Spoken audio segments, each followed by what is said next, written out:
Buenas tardes. Estamos en esta nueva edición de Revista Cerulio. En esta oportunidad tenemos el placer inmenso de entrevistar al rey de la noche, el rubio de Buenos Aires, Martín. Buenas tardes, buenas noches. ¿Cómo andas, querido? Todo muy bien, todo tranquilo. Gracias por venir a mi oficina, es un placer estar acá. Gracias ahí al equipo por invitarme. Bueno, Martín, para romper un poco el hielo, te quería preguntar, ¿qué te formó más? ¿La actuación, la música, la calle? ¿Qué te formó más a vos como persona? Y una mezcla de todas esas cosas. Una cosa me fue llevando a la otra también. También me había envuelto mucho en salir a la calle y en la noche por la música. Entonces como que no las veo tan separadas, sino más como todo un menjunje de cosas que me llevaron a experiencias y a como que desencadenaron un montón de cosas en mi vida y un montón de sensaciones muy distintas y entre sí. Y en un momento de tu vida vos estudiabas guitarra clásica. ¿Eso fue Claro. en conservatorio? ¿Cómo fue todo eso? Yo empecé a tocar la guitarra a los 11 en un taller y después, cuando estaba por entrar a la secundaria, mi vieja me dijo, bueno, ¿vos qué querés hacer? Y yo le dije, y yo quiero ser músico, y me dijo, bueno, pero si vos querés ser músico, entonces vas a estudiar, o sea, tenés que estudiar algo. Y bueno, ahí me metí en el Esnaola, y bueno, y me formé ahí tocando milonga, leyendo partitura, tocando vals, y cursé todo el conservatorio, no lo terminé, pero nada, llegué hasta el final. El 98%, un sano Claro. 98%. Y bueno, hablando de milongas, ¿no? Es de mi entendimiento que fue tu abuelo quien te inculcó el tango. ¿Qué Sí. queda hoy de esa herencia en tu forma de escribir y de hablarle al público? Mucho de eso fue adentrarme en la música del tango y también en el lunfardo. O sea, mi abuelo tenía diccionarios de lunfardo porque él escribía y yo me la pasaba leyendo los diccionarios. Y también hay algo de todo eso que se escucha en las letras o de esa forma de hablar que tiene que ver con mi vida directamente y con cómo la gente con la que yo viví alrededor mío habla y hablaba siempre con esas expresiones, con esas frases. Y bueno, fue como tomar de la realidad o nada, no hacerle asco a la forma que tenemos de hablar y usarla. Porque al final, si estoy escribiendo una canción, quiero hablar como hablo yo. O sea, voy a hablar como hablo yo. No voy a hablar desde otro lugar que no sea el que uso todos los días. Voy a hablar como los ancestros de mi patria. Claro. Sí, y de hecho, el argot que tenemos, o sea, como la jerga que tenemos, es muy de generación en generación. O sea, hay palabras italianas que las pasamos a nuestro castellano y después muchas palabras que se siguen usando desde hace un montón de tiempo y las usamos nosotros. Entonces tiene algo como medio mágico eso también, que bueno, lo tiene cada país también y cada cultura, pero bueno, hay algo que me divierte mucho del lunfardo, porque también es como lo que crecí escuchando todo el tiempo, así que sí. ¿Recordás cuál fue tu primer gesto artístico que te hizo sentir, este soy yo? Como un gesto que me haya dado identidad. Claro, donde encontraste a Martín en su esencia. ¿Qué fue lo que fue así un punto bisagra? Y yo creo que el homónimo de 2024, o sea, el disco, de repente fue como hallar la identidad más pura de todo lo que tenía en la cabeza o de todo lo que la música que alguna vez me había como inspirado o gustado. Pero hay un montón de cosas que llevaron hasta ese lugar que de todas maneras son muy como brutas de mi identidad o de mi forma de expresarme. Por ejemplo, el disco anterior al homónimo Némesis es como súper crudo y turbio y como una explosión así de expresión y es muy de mi identidad también.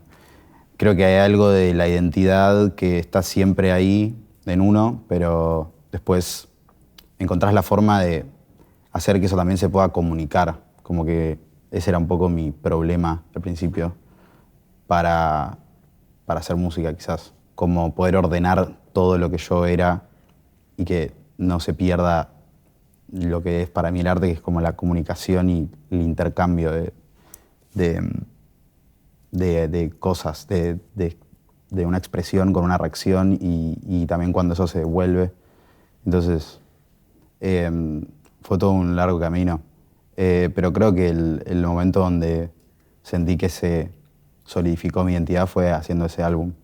Bueno, y antes de adentrarnos en lo homónimo, dado que mencionás a Némesis, no puedo pasar por alto que antes de la trilogía que conocemos hoy por hoy, existió la trilogía, ¿no?, de tus 15 años con Antro, Némesis y Guerra, ¿no? Sí. ¿Qué sentís hoy mirando en retrospectiva toda esta etapa? Y no, siento que fue la antesala de todo esto que hice ahora y que sin eso no podría haber hecho lo que hice ahora. O sea, nada, fue como todo muy a los tumbos, como se hizo todo eso. Con Antro yo rompí la computadora de mi casa, la única que había, porque nada, hice 1.000.000 de proyectos de FL y de gilada que terminó haciendo que la compu quede re hecha mierda. Y no tenía computadora personal. Y empecé como, no sé, ahí empecé a tocar en como muchos antros de Buenos Aires y después hice amigos y entonces empecé a usar las computadoras de esos amigos y iba a las casas de ellos solo a usarles las computadoras. Y era todo como un relato de la transformación, como la canción de Flema, Metamorfosis Adolescente, y de alguna manera representaba cada una de estas etapas de esa trilogía, como cómo pasás de ser un niño a un joven adulto, o a un adolescente de alguna manera, y a construir tu propia identidad y como diferenciarte del otro.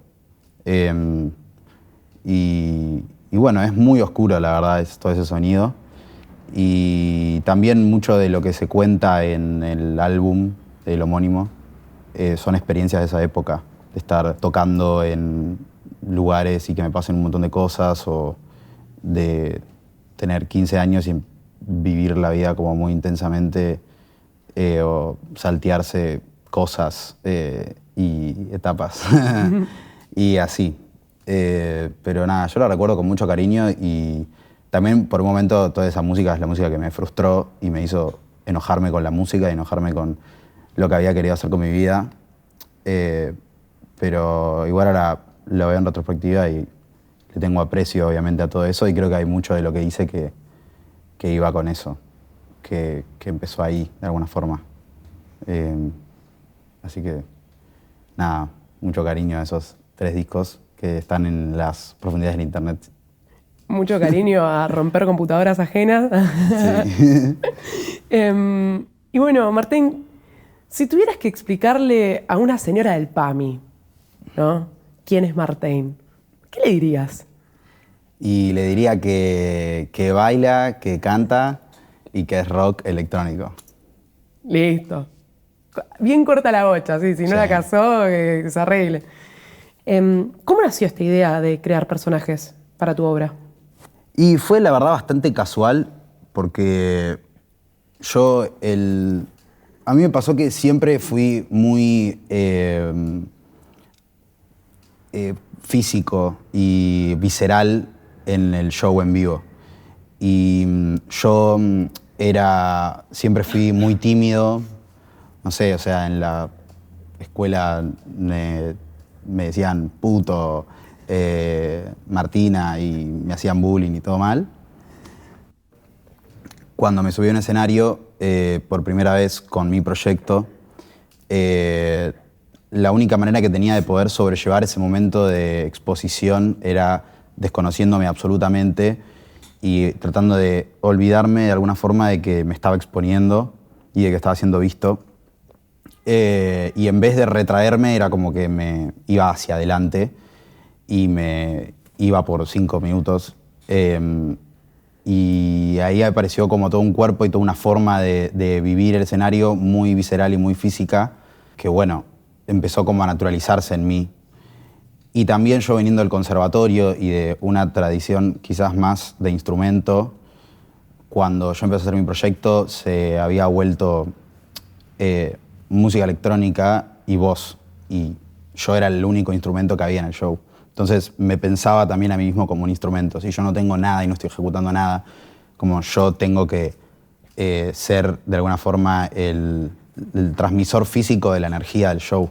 Y fue lo que fue evolucionando y evolucionando con la cantidad de shows en lugares todos rotos y que yo, nada, sostenía lo que estaba haciendo solo con mi cuerpo. Yo sentía mucho ese peso de soy el único que está defendiendo lo que está haciendo en un lugar donde hay 20 personas y todas están así. Y cuando también lo que hacía en ese momento era mucho más gore y tenía unas letras re explícitas y turbias y entonces era como, bueno, yo tengo que defender esto con mi carne y se volvía todo como un ritual así bastante intenso. Y eso fue el cimiento de todo eso, ¿no? Después, por ejemplo, en el álbum que está expresado como una película, como un relato cinematográfico, fue agarrar todo ese recorrido de escenario y todas esas cosas que yo ya sabía y también como yo soy muy analítico, medio bilardo, tipo como veo los videos de los shows de los artistas que me inspiran y me gustan, veo los movimientos, o sea, tengo también como mis influencias en ese sentido. Y bueno, fue ir construyendo como a partir de toda esa memoria física mía, algo más direccionado y en un lenguaje más actoral que performático o de vivo o de show. Y bueno, y ahí fue la idea de empezar a hacer eso. Pero lo interesante es que no...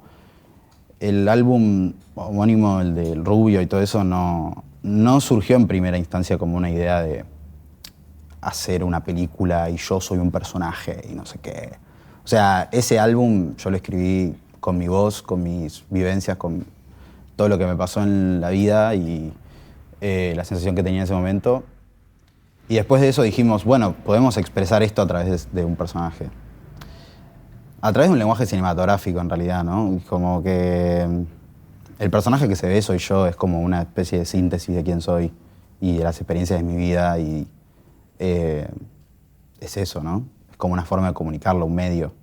Después sí, con El Marrón y con Espectacular, partimos más desde la base de... Crear. Claro, y pensar desde ese ángulo del personaje, como desde, bueno, ¿qué pasa si me pongo en un lugar que no tiene nada que ver conmigo? Y que eso dio como la puerta de esos dos lanzamientos. Increíble toda esta dirección, ¿no? De cómo está tu vida fragmentada en los distintos personajes, que ya vamos a poder adentrarnos específicamente en cada uno. Pero quería consultarte, ¿cómo conviven Martín y Martín Oliveria? Dentro de un monoambiente, una mansión en la costa, un manicomio. ¿Cómo conviven? ¿Cómo se llevan? Y yo no lo tengo tan separado. Me pasa mucho que me aparece mucho esta pregunta de Martín y Martín y no sé qué. Y nada, tampoco es que soy esquizofrénico. O sea, es como que siento que últimamente me pasó mucho que hay una cosa de descubrir quién soy o qué es verdad y qué no es verdad. Y se pone todo como muy como literal de alguna forma. Pero no, para mí es todo como lo mismo. O sea, las cosas que yo pienso están expresadas también a través de lo que estoy actuando. Por ejemplo, Espectacular. O sea, yo estoy diciendo todo lo que pienso y estoy contando cuál es mi ideología, pero no diciendo literalmente lo que pienso. O sea, estoy actuando de un personaje, me estoy poniendo en un lugar quizás muy incómodo porque yo no estoy de acuerdo con cómo vive ni cómo piensa ese personaje. Y bueno, es como tratar de escaparle también a la literalidad.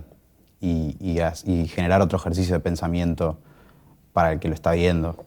En todo lo que se ve hay algo mío. Yo creo que quizás las obras que más alejan de quién soy son la del Marrón y Espectacular. De hecho, todo esto de los personajes fue una cuestión más accidental, porque fue por el homónimo, ¿no? Que dijimos, bueno, podemos expresarlo de esta manera.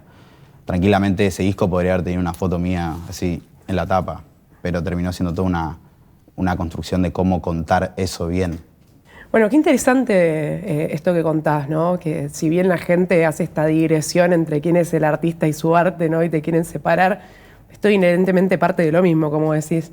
¿Y qué se siente mejor, Marto, entre todos los personajes, ¿no? Ser un fracasado oriundo de Buenos Aires, ser líder de una secta o ser un empresario menemista. Y no sé, o sea, los tres son re oscuros y... No sé, es raro, ahí me pasa o sea, también enfrentando rodajes intensos y de muchas horas y de muchos videos y de muchos momentos con distintas emociones. O sea, es como filmar una película lo que hacemos actoralmente y tiene toda esa tensión y toda esa cantidad de trabajo y trabajo emocional también porque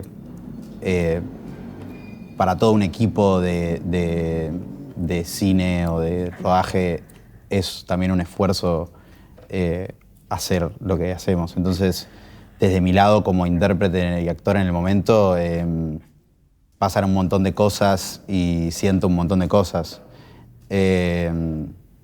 Con el Rubio era muy lindo porque, nada, era muy divertido. O sea, es divertido también ponerse en otras pieles y también contar lo que uno piensa a través de otras pieles y todo el proceso de filmar y todo eso. Pero bueno, también puede ser medio oscuro y medio intenso. A mí siempre los días entre rodaje me pasan cosas muy raras. Por ejemplo, no sé, filmamos un lunes y un martes y en la noche del lunes al martes estoy raro y rarísimo porque es como que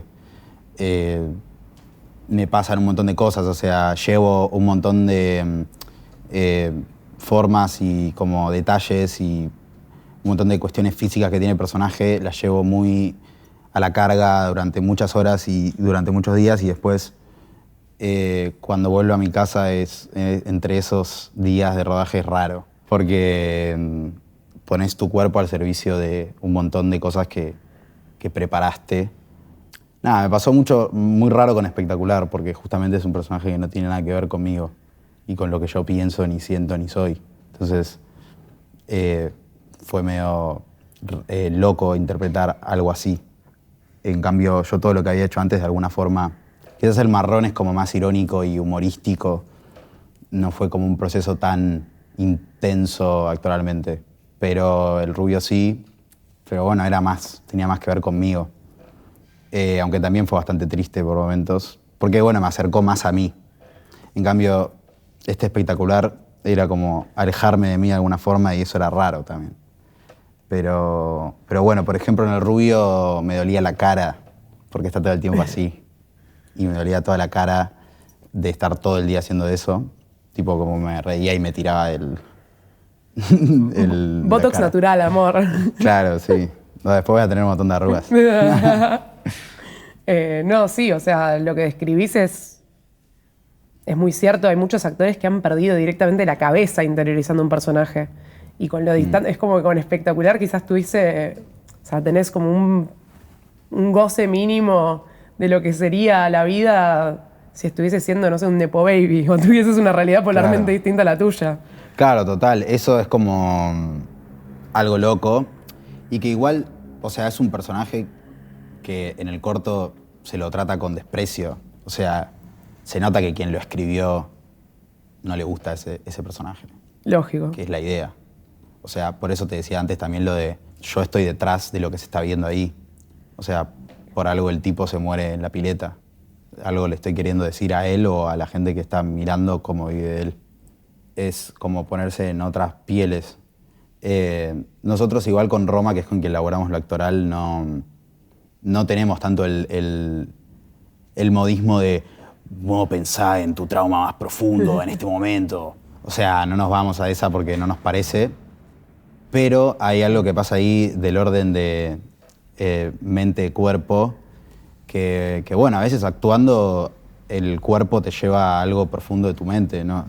No empezamos por la mente nunca, o sea, por esta cuestión de metete en la cabeza, no sé qué, y empezás a llorar, o sea, lo hacemos todo más fisiológico, pero pasan esos accidentes de alguna manera en los que del cuerpo te dispara algo tuyo, no sé, medio traumático, medio mental, y bueno, te hace como ahí un jueguito medio raro. Bueno, retomando hace un rato que hablábamos del lunfardo, ¿no? Julio Cortázar inventó en Rayuela lo que es el lenguaje clínico, que su intención era mostrar la intimidad de dos amantes en una construcción de un lenguaje inventado que se apoyaba mucho en la musicalidad de las palabras. Vos sos una persona que también, o sea, inventás tu propio lenguaje en cada una de tus canciones, con este cimiento en el lunfardo. ¿Cuál es tu intención a la hora de romper y reinventar el lenguaje? Y mi idea ahí es como, o sea, todo partió desde que yo empecé a hacer música y saqué mi primer álbum en 2017, yo siempre sentía que muchas de las cosas que circulaban eran como gente hablando como en otra jerga que no era la de acá, o hablando en inglés, como escapándole a la palabra que usábamos todos los días. Y eso me pasó desde el principio. Y desde el principio siempre quise, tipo, hablar con mis palabras, con las que usan mis amigos, mi familia.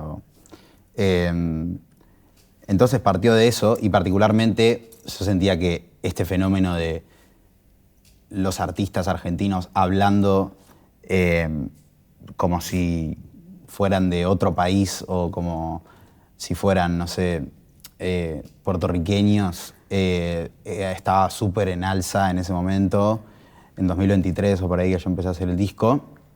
Y nada, la verdad que, no sé, me hinchaba bastante las pelotas porque después lo escuchabas en una entrevista y hablaban como, no sé, mi tío. Entonces era como, ¿por qué, tipo, esta necesidad de, nada, escaparle a lo cotidiano, a la forma que tenés de hablar? ¿Por qué me contás tu vida de esa manera? Tipo, y bueno, y ahí fue como, nada, yo voy a hablar con mis palabras, hasta lo voy a intencionar y a profundizar. Y armar como todo este universo de lenguaje y de palabras y de expresiones también y de imágenes que pintan las letras, porque también, además de las palabras, está como las situaciones en las que se hablan, como las picardías medio porteñas o... nada, no es solamente también eso, sino es la forma de decirlo, que eso afecta mucho al lenguaje y en la música se nota un montón porque capaz tenés una letra que... Yo, por ejemplo, la letra del Rubio decía, esta letra es una mierda, tipo, en el bolsillo 2 de 20, 1 de 10 son 50p. Era tipo, esto es una boludez. Pero después, obviamente, con todo lo que tiene alrededor se empezó a construir el sentido por ejemplo, de esa línea que no me convencía y de la forma en la que tenía de decirla. Y también es todo eso, el lenguaje.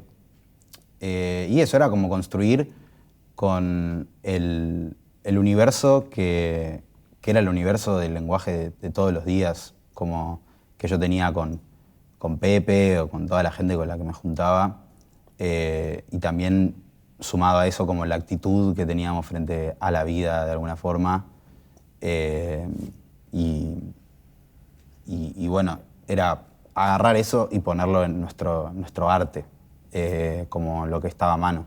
¿Cómo es tu proceso creativo para componer? ¿De dónde surgen tus canciones? Y es como bastante natural y casi siempre está como disparado por alguna vivencia o alguna experiencia que siento que merece la pena contar.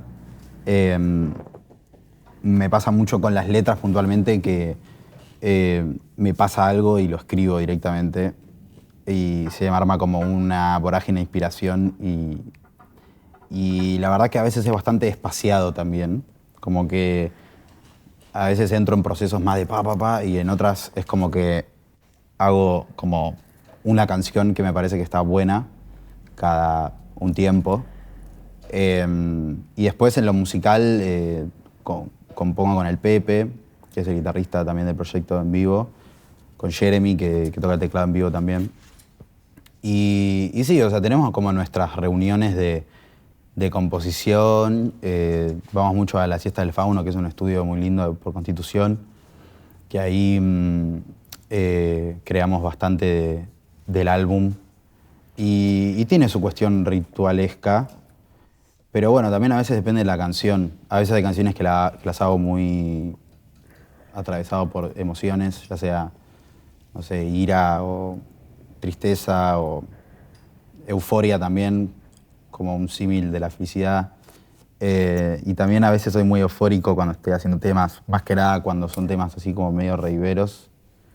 Tengo como cierta euforia con el momento y con acelerar la creación, pero de alguna forma es como que es bastante vomitivo mi forma de crear. Y muchas veces con Pepe también es como muy casual y accidental, como natural. Pero nada, es divertido. Y después, quizás la otra época era como todo mucho más introvertido.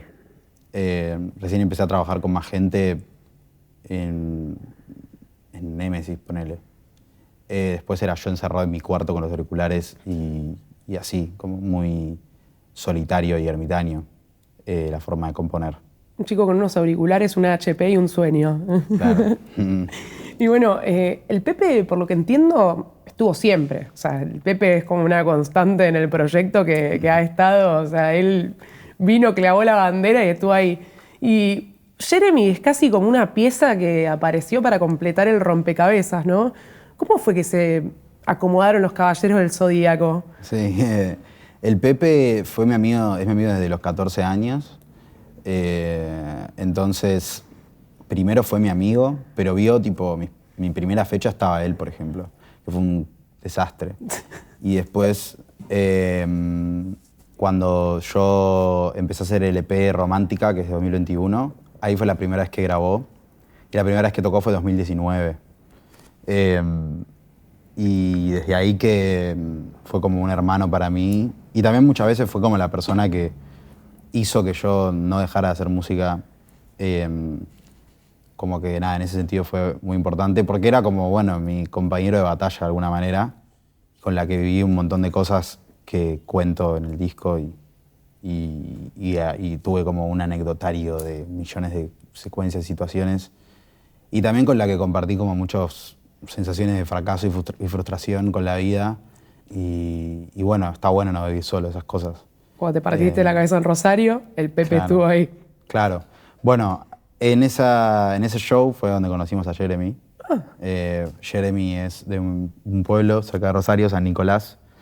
Y después se fue a vivir a Rosario y estuvo un largo tiempo ahí, viviendo y haciendo también su música. Y lo conocimos en Rosario, que tocamos en un sótano lindo. Había un montón de gente en ese show. El tema del sótano era que era muy bajo y yo toqué con el Pepe solamente, que tocábamos guitarra y pista y voces. Y tocábamos El Saludo a la Bandera versión noise. Y yo empecé como a recorrer así todo el galpón que está ahí, y había como bastante gente, y la gente, la verdad que era una de las primeras veces que mucha gente respondía bien a lo que estábamos haciendo. Tocábamos temas del disco en ese momento, pero no habían salido ni siquiera.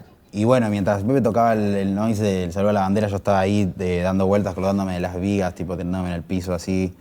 Y cuando volvía al escenario, volvía corriendo, y ahí pegué un salto al escenario y me la di contra una viga. Y después empecé, y era el último tema, que era No Vayas. Y ahí subí arriba, que estaban los camarines, y ahí había luz, porque en el sótano no se veía nada. Y ahí uno me dijo, tipo, creo que fue Jeremy, me dijo, che, ¿y la sangre esa es de verdad? No sé qué. Y yo como, ¿qué sangre? Ah, ¿viste? Y bueno, Y ahí lo conocimos a Jeremy. Él estaba tocando con Ciberángel, que es un proyecto de allá. Y él nos había visto tocar en Bula, que es un lugar ahí de Almagro. Y bueno, empezamos a charlar y nos dijo que laburaba en el Fauno y qué sé yo. Y nos encontramos con él acá en Buenos Aires porque él estaba de paso en Rosario. Y ahí cuando volvimos, fuimos al Fauno y dijimos, listo, es como nuestro integrante que faltaba. Y quedó. Pero sí, la verdad que ahí se ató muy bien todo el rompecabezas, porque también fue muy importante para el sonido del álbum, que ya estaba como bastante empezado en ese momento y ya bastante como laburado el álbum. Como que entró en un momento en el que intervino de una forma en la que cambió la dirección un poco de un montón de temas. Estuvo bueno. No, sí, se nota mucho la colaboración de Jeremy, o sea, todo lo que se logró desde su aparición. Pero eso pasa con la mayoría de la gente en tu equipo, o sea, ni hablar de todas las cabezas creativas increíbles que tenés detrás. O sea, Roma, que la mencionaste hace un rato con todo el actoral, Muti, Fogwill, Brusone, puedo seguir enlistando un montón. ¿Cómo te llevas con la construcción que cada vez es más sólida, ¿no? Mirando en retrospectivas de la Martín, una película argentina, hasta todo lo que se logró con Espectacular, y no me puedo ni imaginar qué es lo que sigue. ¿Cómo me llevo con tu todo equipo? Lo que Sí. No, muy bien, o sea, pasa mucho en los proyectos argentinos y en muchos de los proyectos que también están saliendo ahora, porque creo que también se está como abriendo mucho a otras historias, otras voces, otras músicas, que bueno, son proyectos de gente que apuesta también por el otro y que proyecta algo con el otro, ya que nada, no tenemos, o sea, plata para hacer lo que queremos, incertidumbre, o sea, hay un montón de factores que se están en juego, que después por eso cuando de repente las cosas salen bien es tan gratificante y tan emocionante, porque vos te metés a hacer algo en el que no sabes cómo va a salir y te metés a hacerlo también como sin saber qué rumbo tiene ni si eso también en algún momento te va a ayudar a sostenerte como ser humano y ser en el sistema capitalista. Y bueno, y de repente pasan cosas buenas y eso está bueno. Creo que como que hay muchos proyectos que se sostienen por esa confianza que tiene una persona con otra que no saben lo que va a pasar ni lo que van a poder lograr. Y eso es un motor que está buenísimo y que gracias a esa gente y la solidaridad y la generosidad de esa gente, también a mí me pasó lo que me pasó. Entonces es eso, como que todo ese logro es colectivo también, porque es imposible hacerlo solo. Es imposible, el arte es un trabajo colectivo a fin de cuentas. Total. Bueno, y deteniéndonos un poco, ¿no? en el disco homónimo y su película, ¿se intentaba documentar una realidad sin filtro? Porque se muestra la noche sin glamour, como con ojeras. ¿Cuál es la crítica social que subyace detrás de esta obra? La idea era documentar la noche porteña y contar mi historia siendo un artista fracasado, frustrado. Y esta dualidad que yo sentía todo el tiempo de esto va para algún lado y creo que soy bueno en esto, y sentir esto es imposible y estoy reflasheando a cualquiera y esto no va a pasar. Y bueno, es como esa sensación en un principio, y después hay una inspiración en, por ejemplo, el cine de los 90 de Argentina. Por ejemplo, Bruno Estañaro, tipo Pisa Birra y Faso, Picado Fino, Rapado de Martín Rechman, como esas películas que contaban la diaria y eran como recortes de la vida de alguien en esa época. eso es el recorte de una vida, una noche que podría haber sido una noche mía, como una mezcla de un montón de noches. Pero sí, era mostrar también como el joven que acaba de entrar a sus 20s y tiene un laburo que no le gusta o se siente un peso, tiene una familia que tiene problemas o que está sola y se refugia en las drogas, la noche y la autodestrucción para llevarlo, o es la forma que encuentra de vida, y como todo eso no depara ni va a ningún lado, y la sensación de incertidumbre de la vida, ni de qué vas a hacer y de cómo vas a subsistir. Y bueno, eso era mi sensación de ese momento.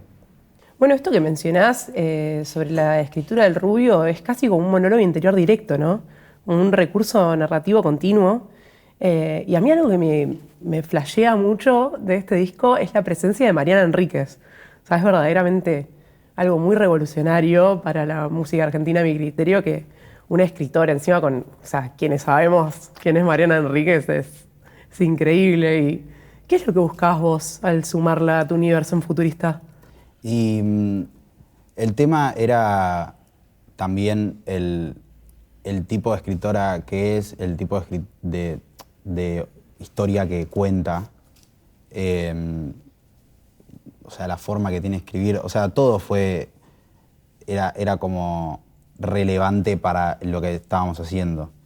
Hay algo del álbum de describir las calles, de describir situaciones, y algo muy como urbano que está mucho en su obra.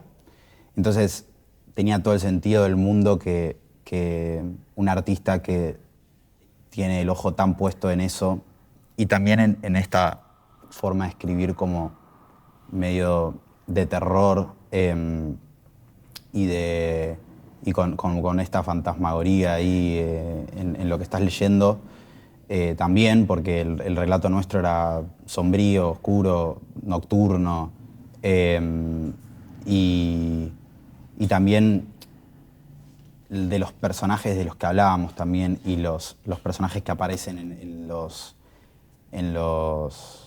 las canciones y que después se proyectaron también en la peli, como me han dicho que parece un personaje de Mariana Enríquez, el Rubio, como hay algo de eso, de dónde ella tiene puesta la mirada en muchas de sus obras, que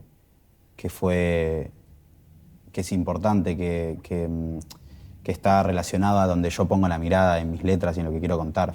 Hay un punto que me fascina de la letra de la canción de Adelante, que es cuando decís, a nosotros nos falta plata, pero tenemos amor. ¿Podríamos considerar que esto fue un punto de partida para hacer la acción opuesta de la creación del personaje espectacular, que tiene plata pero no tiene amor, digamos? Claro. Sí, era como... es graciosa la comparación. No lo pensamos nunca así. Pero igual el personaje que se retrata en Adelante tiene ese mismo problema de alguna manera. Esa canción como que fue inspirada por vivencias mías con adultos, con señores grandes en lugares de la noche de Buenos Aires, que de alguna forma intercambiaban como ahí su capital por cierto negocio de el consumo de cerveza a cambio de besos y cuestiones así. Y bueno, y era eso, como alguien que tiene plata para invitarte a un montón de cervezas, pero que en realidad está muy solo y te está dando todo eso para que vos te quedes un rato con él, y evitando y sin ver que es muy interesada la interacción que estoy teniendo yo con esa persona, y lo estoy sogueando básicamente. Y ahí, bueno, la frase aparece como pícaramente, no es que yo le voy a dar amor a esa persona. Como a nosotros nos falta plata, pero tenemos amor para vos, como te vamos a dar amor. Es una cosa falsa, ¿no? Como no le estás dando amor, estás dando como la suficiente cantidad de atención para tomarte esas cervezas e irte después. Entonces, nada, era como ese chiste. Pero creo que se une con Espectacular, ya que es un personaje que justamente eso, tiene todo, pero no está lleno emocionalmente. Está vacío y triste y solo. Y también está rodeado de gente que lo único que le importa de él es lo que tiene. Que en ese caso sería yo, ¿no? El que lo rodea. Sí. Pero bueno, o sea, hay un hecho como argentino, ¿no? Y entender lo que fueron los 90 en este país, ¿no? Y todo el legado del menemismo, me lleva a consultarte si vos pensás que Espectacular retrata a la Argentina después de la fiesta de los 90 o directamente muestra que la fiesta nunca existió por esto de la falta emocional que tiene el personaje. No, yo creo que personajes de esa época, como por ejemplo los Yuppies, que son ahí tratados en el EP, haciendo como este paralelismo con el trader de ahora y todo eso, y el cripto oro, tenían este vacío emocional. O sea, yo creo que bastantes de... También supongo, es una obra que también está armada en un montón de suposiciones, porque no estamos cerca de ese tipo de vida. Pero no, yo creo que hace como una especie de atemporalidad y de anacronía en lo que es el presente, lo que fue esa época, y de alguna manera a veces parece que está que se desarrolla en los 90 y por otro momento parece que se desarrolla en el presente. Y era el chiste de eso también, de cómo qué época es y qué época vos sentís en lo que estás viendo. Y yo lo que creo es que si bien aparece la referencia de los 90 y viene el fantasma de los 90, ahora como todos empiezan a pensar en esa época y neoliberalismo, no es lo mismo lo que estamos viviendo. Y lo que también evoca y trata de traer el EP, más que hay algunas cuestiones políticas y todo del contexto de los 90, digo, ¿no? Pero hay una cuestión que está más volcada todavía, que es los valores, la forma de vivir la vida, la forma de percibir a los demás. Es un personaje que ve a un chabón que vive en la calle tirado y él piensa que esa persona se merece estar ahí y que está ahí por su culpa. Entonces, la percepción que tiene de los demás es la de el que tiene vale y el que no tiene no vale. Y cada uno que se salve por sí mismo. Y yo soy más que vos porque tengo la marca que es 2 pelos más caras o porque vos no tenés nada y yo sí. Es una forma de ver la vida y de vivirla también, que se volvió a expandir ahora. Cuando estás scrolleando y te aparece un chabón que te dice ¿qué haces? Normal. Y está en una pileta y no sé qué. Y para él, vos sos un normal. Vos sos un estúpido que no tiene su vida porque no hiciste nada por llegar a esa vida. Entonces es como un pensamiento horrible en el contexto que se está viviendo, en el que tampoco es culpa de la gente no llegar a esa vida. Y después también el retrato del personaje es el retrato de una persona traumada. Y creo que en estas formas de ver las cosas, en esta falta de empatía con el otro y en toda esa situación, y en los líderes políticos ves gente traumada. No sé, yo creo que el señor presidente está traumado. O sea,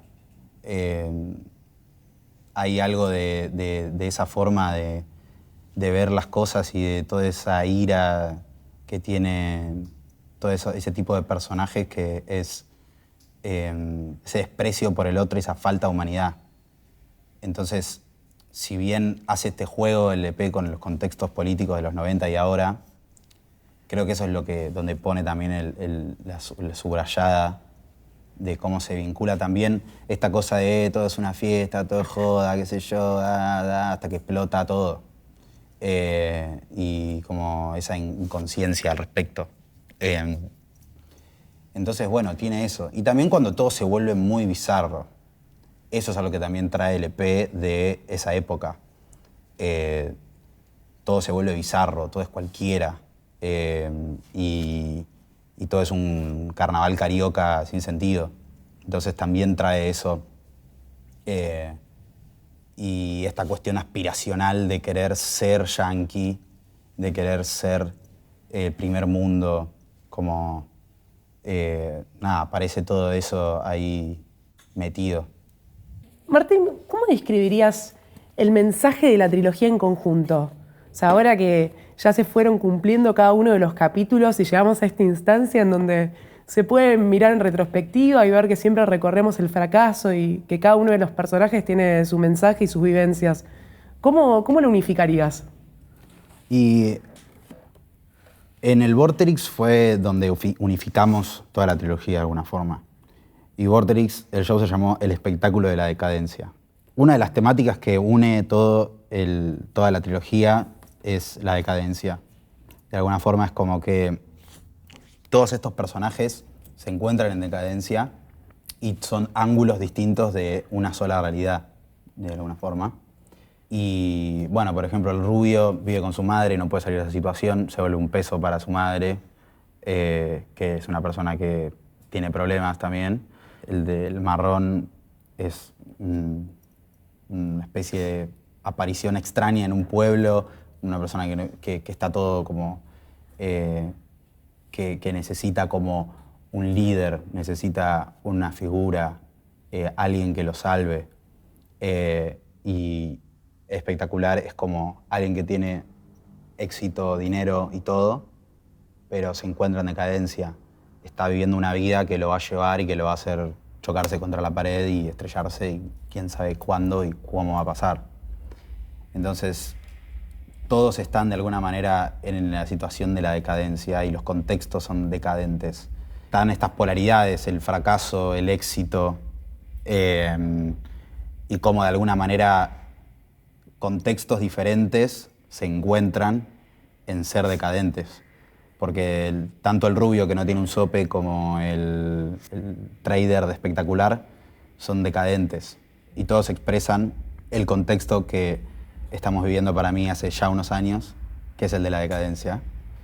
Y que es la palabra que aparece todo el tiempo en lo que vos veas en Instagram de cualquier artista de la escena que pertenezco y hasta mismo de mí.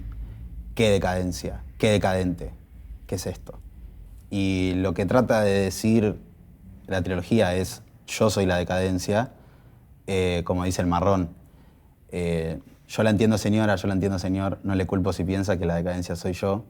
Es como, bueno, yo soy la decadencia, o sea, y que vos me digas que es decadente lo que yo hago es, estás aceptando que estamos en una situación decadente y porque yo soy la juventud, yo soy lo que supuestamente es el futuro de la Argentina o del mundo, y soy decadente, estoy en decadencia. Quizás hay algo ahí que le molesta a la gente de que nos expresemos de la forma que nos gusta expresarnos o de que mostremos el culo o de que digamos cosas que están en la verdad de la realidad y si la realidad es así, yo no voy a parar de decir cómo es. No voy a hablar de droga porque no tengo que hablar de la droga porque no está bien si hay droga en todos lados y todos se drogan. O sea, si hasta la gente que está en el poder se droga. Entonces,